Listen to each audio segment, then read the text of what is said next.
The expander I made in this video took me a couple hours to make, including taking time to take pictures and snap some video.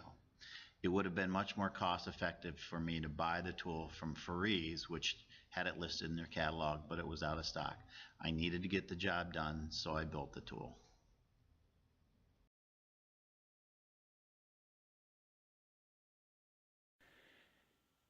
So I have this very nice silver-plated Wilson Baritone euphonium, and the customer dropped it, and what he did was he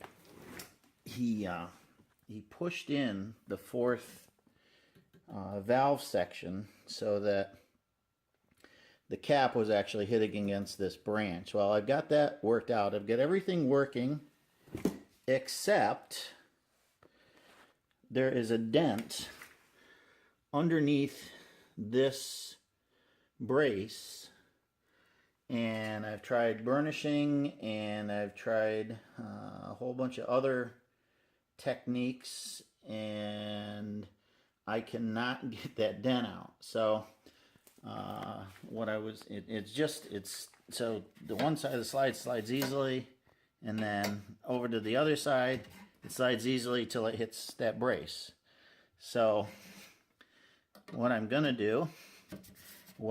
to do was purchase an expander so I could push that dent up right just at that brace, and unfortunately they're out of stock of the expander. So since I have a lathe and I purchased this heavy wall tubing a while back with the intentions of making some expanders. I have this heavy wall tubing that's 1/2 inch diameter. I'm going to make an expander. In this portion of the video, I'm cutting a sleeve to go over the 1/2 inch tubing.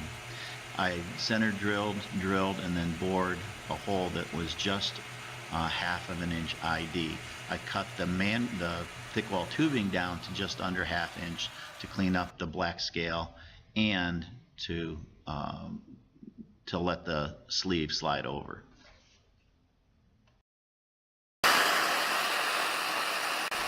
The sleeve is being silver soldered onto the thick wall tubing, and it's just conventional silver solder flux, and actually a fairly large wire that I use for stuff like this, but it's basic silver soldering skills. Sorry, I got a little ahead of myself. I didn't get any footage of the actual machining. What I did was I drilled the center of this to 5/16 of an inch. Then I set up the taper attachment to cut a 7-degree taper in the bore of the expander. I also cut a 7-degree taper on the outside of the expander and radiused the front edge of it.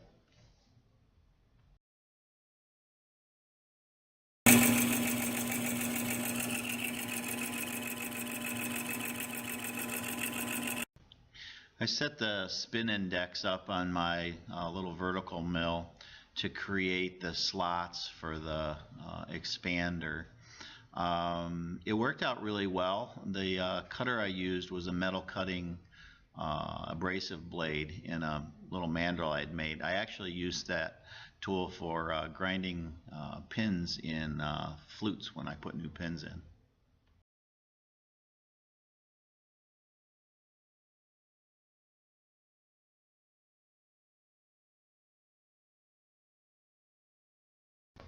This little part is the tapered section for the draw bolt that expands the mandrel. It's nothing special. I just made it a steeper angle. It actually matches the angle taper I had already set up on my machine. I think the only important part about this is that it be a steeper taper than the 7-degree taper that I put inside the expander. These are the finished parts for the expander. The knob was just cut out of some scrap cold rolled steel I had.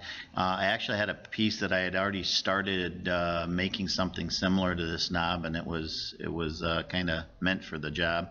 I drilled and tapped it for a 1/4 28 threads, and I silver soldered the long draw bolt into the tapered section, and I was completed.